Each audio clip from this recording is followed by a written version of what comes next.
Assalamualaikum warahmatullahi wabarakatuh. Perkenalkan, nama saya Pamela Jam Presdina, absen 26 dari kelas 11 IPA 6. Assalamualaikum warahmatullahi wabarakatuh. Hai semuanya, apa kabar hari ini?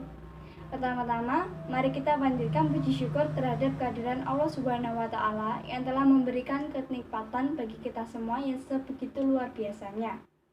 Tidak lupa, salawat serta salam kita panjatkan kepada Nabi kita, Nabi Muhammad SAW. Saya akan menyampaikan sebuah ceramah singkat yang berjudul Menghargai Waktu.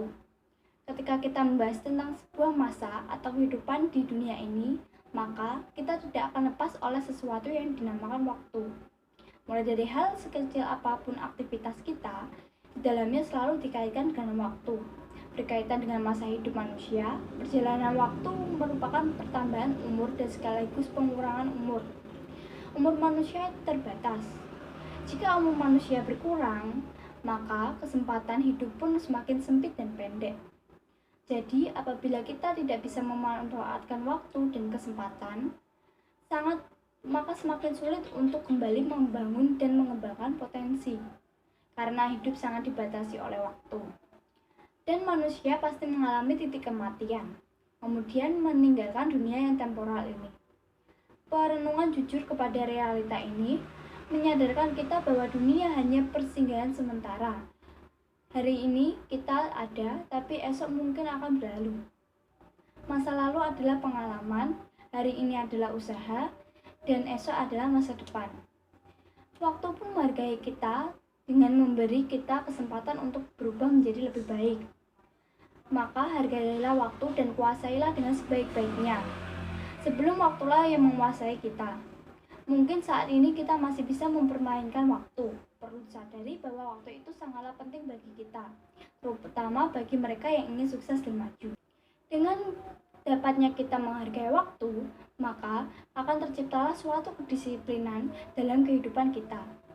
Disiplin itu sendiri adalah suatu keadaan di mana kita taat dan patuh terhadap norma atau nilai-nilai yang terdapat dalam suatu dimensi waktu.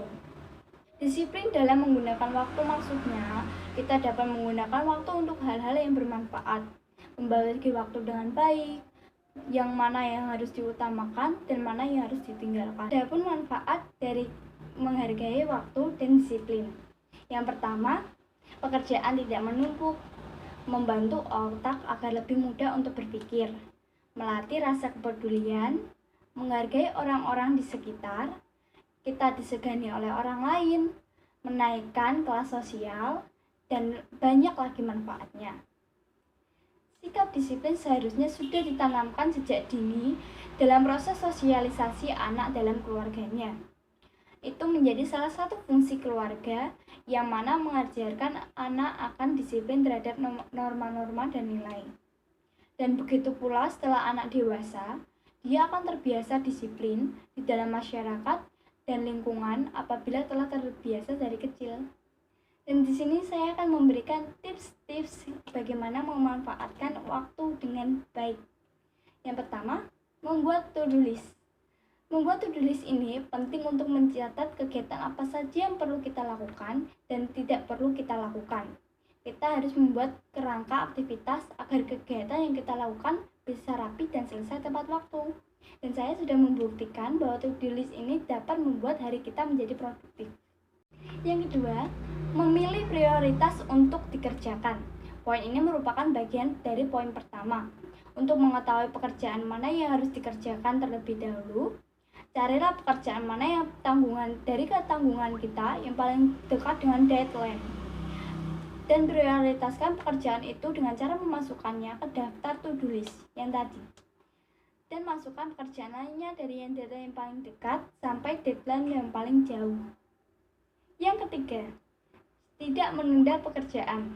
Seringkali kita menunda pekerjaan yang dianggap ringan, di mana pada akhirnya pekerjaan tersebut malah menjadi menumpuk di belakang. Hal ini akan merusak jadwal kegiatan kita secara keseluruhan. Maka dari itu, jangan menunda pekerjaan. Yang keempat, Mulailah aktivitas lebih awal. Kita dapat mengantisipasi hal-hal yang tidak terduga yang dapat merusak manajemen waktu kita. Dengan memberi waktu tambahan, seperti jika kita belajar pukul 7.30, kita bisa belajar lebih awal dari jam 7. Yang terakhir, sediakan waktu untuk beristirahat. Harus ada waktu untuk kita beristirahat dari aktivitas kita yang sangat padat, agar tubuh dapat menjaga stamina-nya yang kuat. Di semua hal tersebut, ada poin mendasar yang harus dipahami untuk menghargai dan memanfaatkan waktu adalah konsistensi. Pesan dari saya, jadilah orang yang bisa memanfaatkan waktu, jangan sampai kamu jadi orang yang merugi. Dan hargailah waktu selagi waktu menghargaimu. Gunakanlah waktu dengan sebaik-baiknya.